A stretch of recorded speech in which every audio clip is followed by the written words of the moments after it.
বুঝে যাবে। এই যে ছিদ্র আছে, এই যে তিনটে টেস্ট পয়েন্ট আছে, দেখা যাচ্ছে? এই যে বোর্ডটা কাটা আছে, এই জায়গা দিয়ে টিন দিয়ে ঢাকা ছিল, এর উপরে এই সাইডে দুটো টিপি ছিল না, দেখো দুটো টিপি, এই কানেক্টর ওখানে দেখো তিনটে, এই জায়গায় দেখতে পাচ্ছ এই কানেক্টর জাস্ট এবারে তিনটে, দেখো কানেক্টর, এই যে কানেক্টর জাস্ট এবার তিনটে দেখা যাচ্ছে, তার মানে এই যে সেই টিন। আমরা কোনটাকে টার্গেট করছি? টিনের ঠিক এক্সাক্ট নিচে, সবথেকে নিচে একটা বড় ক্যাপাসিটর, এই দুটো তো খালি, তবে এখানে কিছু একটা বসতো, সেখানে ওটা বলবে ওটা। এই দুটো ছোট ছোট, এটা একটু বড়, এই জায়গায় এই দুটো ছোট ছোট, এটা একটু বড়, ঠিক আছে? এটা কি বলেছি? 35 থেকে 50 ভোল্টের মধ্যে বলেছি।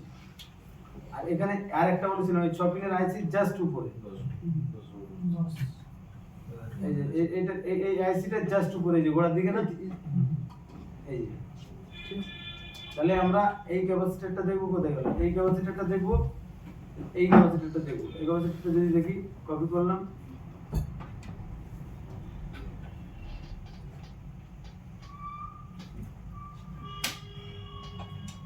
দেখা যাচ্ছে এই যে ভুল হয়েছে, কি এটা ক্যাপাসিটর? তো এটা হচ্ছে ক্যাপাসিটর, 10 ইউএফ ক্যাপাসিটর, 10 মাইক্রোফ্যারাড। এটা কত ভোল্টের ক্যাপাসিটর দেখাই না, দেখা কারণ না বলছে তো পাবে। যাই হোক, এটা তো আমরা আর একটা ক্যাপাসিটর বলেছিলাম, এইটা কত বলেছি? কত ভোল্টের? 35 থেকে 50, 23 15, দেখতে পাচ্ছ? কপি করলাম, ছবি থেকে দিচ্ছি,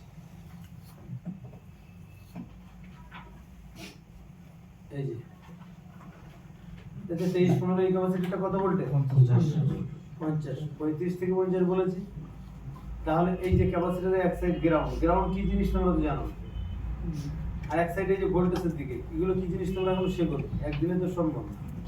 তাহলে ক্যাপাসিটর যদি এই ক্যাপাসিটর খারাপ হয়, যদি এই ক্যাপাসিটর খারাপ হয়, শর্ট হয়, তাহলে এখানে কোনো একটা 50 ভোল্টের ক্যাপাসিটর দিতে হবে। আমাদের এই সিমেটিকও দেখা লাগবে, যে কোনো লাইট সেকশনের আউট, যেদিন লাইট সেকশন শিখবে, আউটপুটের